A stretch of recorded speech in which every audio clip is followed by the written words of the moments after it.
କରି ଲିଙ୍ଗରାଜ କହିଲେ କିଲେ ସୁର ମୋ ଦାୟିତ୍ୱ ନେ।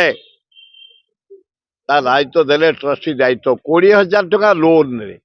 ନାଇଁ ନାଇଁ ଆମ ଧର୍ମରେ ବି ନାହିଁ, କାହିଁ ଅନ୍ୟ ଦେବାଦେବୀ ମନ୍ଦିରରେ ନାହିଁ ନା। ପୁରୀ ଅକସ୍ମାତ କାହିଁକି ଏଡେ ବଡ ମନ୍ଦିର। ଆପଣ ମାନଙ୍କ ଜରିଆରେ ଓଡ଼ିଶାବାସୀ ଭାରତବାସୀ, କାରଣ ସେଠେକି ଏଇନା ଦେଖିବେ ୟୁପି ହରିୟାଣା ଲିଙ୍ଗରାଜ ମନ୍ଦିର ଯାତ୍ରୀ ମା ଭଉଣୀ ମାନେ, ଯୁବକ ଛାତ୍ର ମାନେ, ବୟସ୍କ ମାନେ, କେରଳ, ତାମିଲନାଡୁ, ବିହାର, ୱେଷ୍ଟବେଙ୍ଗଲ ସବୁ ରାଜ୍ୟର ବାହାରର ଲୋକ, କେବଳ ଫରେନର ଯାଇପାରିବେନି ଭିତରକୁ, ଯାଇ ଦର୍ଶନ କରୁ। ମୋତେ ଭଗବାନ ଜନ୍ମ ଦେଲେ ଏ ଲିଙ୍ଗରାଜଙ୍କ ମାଟିରେ, ଏକାମ୍ର ମାଟିରେ। ମୋ ଘରଟା ଏଠି 5 କିଲୋମିଟର 7 କିଲୋମିଟର ଭିତରେ।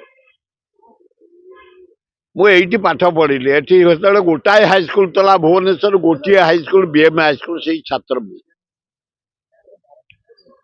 କ୍ଲାସ 7th ବେଳୁ ଭଲେଣ୍ଟିୟର ହେଇ ଲିଙ୍ଗରାଜ ଯାତ୍ରା, ରଥଯାତ୍ରା, ଜାଗର ଯାତ୍ରା, ଆମର ଶୀତଳ ଷଷ୍ଠୀ, ବାହୁଡା ଯାତ୍ରା, ସବୁ ଯାତ୍ରା ମାନଙ୍କରେ ଭଲେଣ୍ଟିୟର ହେଇ ପାଣି ଦବା, ଲୋକଙ୍କୁ ରୋଗୀ ନେଇକି ଡାକ୍ତରଖାନା ପହଞ୍ଚେଇବା, ଆକ୍ସିଡେଣ୍ଟ ଅସୁବିଧା ଭଲେଣ୍ଟିୟର ହେଇ ଆସ୍ତେ ଆସ୍ତେ ସେବା କରି କରି ଲିଙ୍ଗରାଜ କହିଲେ କିଲେ ସୁର ମୋ ଦାୟିତ୍ୱ ନେ।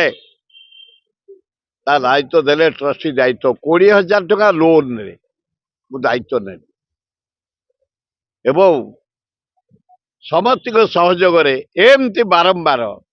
କିଛି ନଥିବ ନୀତି ବନ୍ଦ, କିଛି ନଥିବ ତାଲା ପଡିବ, କିଛି ନଥିବ ଝାମଲା ନାହିଁ, କିଛି ନାହିଁ, ବନ୍ଦ। କାହିଁକି କରନ୍ତି ମୁଁ ଜାଣିନି। ମୁଁ ବୋଧେ 50-60 ଥର ସମାଧାନ ଜୀବନରେ କଲା। ଗତକାଲି ଆପଣ ମାନେ ଶୁଣିଥାନ୍ତୁ,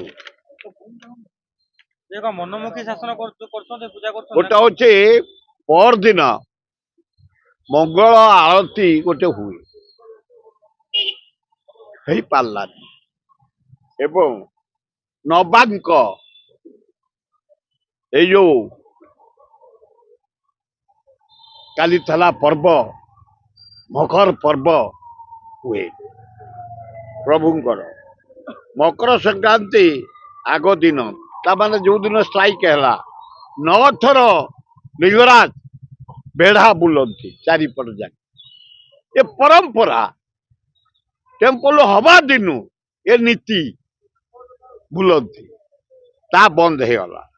ଏବଂ ମକର ମଣ୍ଡପ ଉପରକୁ ଲିଙ୍ଗରାଜ ଯାଆନ୍ତି। ଲିଙ୍ଗରାଜ ମନ୍ଦିର ଭିତରେ ଗୋଟେ ମକର ମଣ୍ଡପ ଅଛି। କେବଳ ମକର ସଂକ୍ରାନ୍ତି ଦିନ ପ୍ରଭୁ ଯାଆନ୍ତି ତା ଉପରକୁ। ଏବଂ ଚିର କ୍ଷୀର ଓଲଟା, ଗୋଟେ ଚିର କ୍ଷୀର ଓଲଟା ଭୋଗ ହୁଏ, ବନ୍ଦ ଥିଲା ଷ୍ଟ୍ରାଇକ। ତା ପରଦିନ ମକର ସଂକ୍ରାନ୍ତି ଷ୍ଟ୍ରାଇକ। ସେବାୟତ ମାନେ ତାଙ୍କର ଆନନ୍ଦରେ ଖାଇଲେ ପିଇଲେ, ଘରେ ଶୋଇଲେ। ଲିଙ୍ଗରାଜ ଉପବାସ ରହିଲେ। ହେ ମହାସ୍ୱାର ବାମୁଣ ନିଯୋଗ ଭାଇ ଭଉଣୀ ମାନେ, ହେ ବଡୁ ନିଯୋଗ, ହେ ପୂଜା ପଣ୍ଡା ନିଯୋଗ, ସମର୍ଥା ନିଯୋଗ, ବେହେରା ନିଯୋଗ, ସମସ୍ତଙ୍କୁ ମୋର ଅନୁରୋଧ, କ୍ଷେତ୍ରବାସୀ ବ୍ରାହ୍ମଣ ନିଯୋଗ, ସମସ୍ତଙ୍କ ଅନୁରୋଧ। ଆମେ ସବୁ ପିଲାର ଦିନୁ ବଢିଛେ ସେଇଠି ଭଲେଣ୍ଟିୟର ହେଇ। ମୁଁ ଆଜି ପର୍ଯ୍ୟନ୍ତ ଯେତେ ଜାନି ଯାତ୍ରା, ରଥଯାତ୍ରା, ବାହୁଡା ଯାତ୍ରା, ଜାଗର ଯାତ୍ରା, ଶୀତଳ ଷଷ୍ଠୀ ଯାତ୍ରା, ଚନ୍ଦନ ଯାତ୍ରା, ସବୁ ଯାତ୍ରା ଉତ୍ସବ, ଦୋଳ ଯାତ୍ରା ଆଜି ପର୍ଯ୍ୟନ୍ତ କରି ଆସୁଛୁ। ଠାକୁରଙ୍କର କେମିତି ଜାନି ଯାତ୍ରା ଉଚ୍ଚ କୋଟିର ହଉ। ଆସ୍ତେ ଆସ୍ତେ ବିଶ୍ୱ ସ୍ତରରେ ଯାଇ ଲିଙ୍ଗରାଜ ଯାତ୍ରା, ଯୋଉ ଜାଗର ଯାତ୍ରା ବିଶ୍ୱ ସ୍ତରରେ ପହଞ୍ଚିଲାଣି। ବମ୍ବେ ଆର୍ଟିଷ୍ଟ ଆସିଲେଣି 40 ବର୍ଷ ହେଲାଣି। ଦୁଃଖଦାୟକ ଘଟଣା। କୌଣସି ଧର୍ମରେ ଆମେ ଦେଖିବା ଏମିତି ଡିଷ୍ଟର୍ବାନ୍ସ ହଉନି ଯାହା ଆମ ଧର୍ମରେ ହଉଛି। ନାଇଁ ନାଇଁ ଆମ ଧର୍ମରେ ବି ନାହିଁ, କାହିଁ ଅନ୍ୟ ଦେବାଦେବୀ ମନ୍ଦିରରେ ନାହିଁ ନା। ପୁରୀ ଅକସ୍ମାତ କାହିଁକି ଏଡେ ବଡ ମନ୍ଦିର, ବିଶ୍ୱର ଠାକୁର।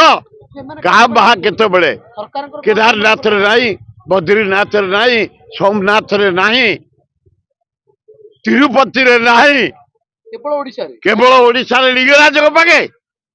दुखदायक घटना सरकार काहे हस्तक्षेप ସମସ୍ତଙ୍କୁ କରୁନାହାନ୍ତି? ଅନୁରୋଧ ଅନୁଷ୍ଠାନ ନଉନାହାନ୍ତି। ଏ ସେବାୟତ ଭାଇ ମାନେ ଆଗ ଠାକୁର ସେବା କରିବା ଯାହାଙ୍କ ପାଇଁ ଆମେ ବଞ୍ଚିଛେ ରଜା ତମକୁ ରଖିଥିଲେ ସେବା କରିବା ପାଇଁ ମାଲିକ ତମେ ନୁହଁ ବନ୍ଦ କରିଦବ ତାଲା ପକେଇଦବ ଆଉ ଥରେ ସେମିତି ଟ୍ରଷ୍ଟି ଥାଏ ମା ପାର୍ବତୀ କି ତାଲା ପକେଇଦେଲେ ଖବର ଆସିଲା ମୁଁ ଆଉ କଥାବାର୍ତ୍ତା ନକରି ସିଧା ନେଲି ଶାବଳ ମାର୍ତୁଳ ନେଇକି ସେ ତାଲାକୁ ଭାଙ୍ଗି ଲୋକଙ୍କୁ ଦର୍ଶନ କରେ ଏବେକା ଏ କଣ ସରକାର- କାମ? ଏବେକା ସରକାର କାହିଁ ଏମିତି କରିପାରୁନାହାନ୍ତି? ନା ରେ କରିବା ଦରକାର ସରକାର ଜିଦି ଏ ଚାଲିଗଲା ଯୋଉ କାଲି ଯୋଉ ଦିନ ବିରାଟ ମକର ସଂକ୍ରାନ୍ତି ଭାରତର ପର୍ବ ହଜାର ହଜାର ଯାତ୍ରୀ କାଲି ବି ଭକ୍ତ ଆସି ପୁଅ ଫେରିଗଲେ କେତେ ଦୁଃଖ କାହାର ସେ କୋଉ ନିଯୋଗ ହଉ ତମେ ନିଜ କରିଛ ତମେ ସେଠି ଜନ୍ମ ହେଇଛ ସେବା କରିବା ପାଇଁ ତାଙ୍କ ନୀତି ବନ୍ଦ କରିବା ପାଇଁ ନୁହଁ ବନ୍ଦ କରି ନିଜେ ଖାଇ ପିଇ ଶୋଇବା ପାଇଁ ନୁହଁ हे सेवायत भाई माने मो हाथ जोड़ी निवेदन करछि तम ठाकुर तम लिंगराज तेमे सेवायत चलतु समस्त एकाठी सुंदर भावे नीति करिबा जानी यात्रा को आउरी उच्च कोटि करिया सबु मिलिसी करिबा भल हबो। क्या आप चाहते हैं ताज़ा, स्वादिष्ट और पौष्टिक मशरूम आपके घर तक पहुंचे? तो आज ही जुड़िए कल्याणी मशरूम सेंटर के साथ। यहाँ मिलता है फार्म फ्रेश मोजो मशरूम, मुलायम पनीर, ताज़ा ग्रीन मटर, स्वीट कॉर्न और बेबी कॉर्न, सब कुछ एक ही जगह बेहतरीन क्वालिटी के साथ। हम देते हैं होलसेल और रिटेल दोनों सुविधाएं। आज ही डिस्ट्रीब्यूटरशिप लेने के लिए कॉल करें 93709678 या 9040091506। कल्याणी मशरूम सेंटर, ओडिशा का भरोसेमंद नाम, मोजो मशरूम और डेयरी प्रोडक्ट्स में।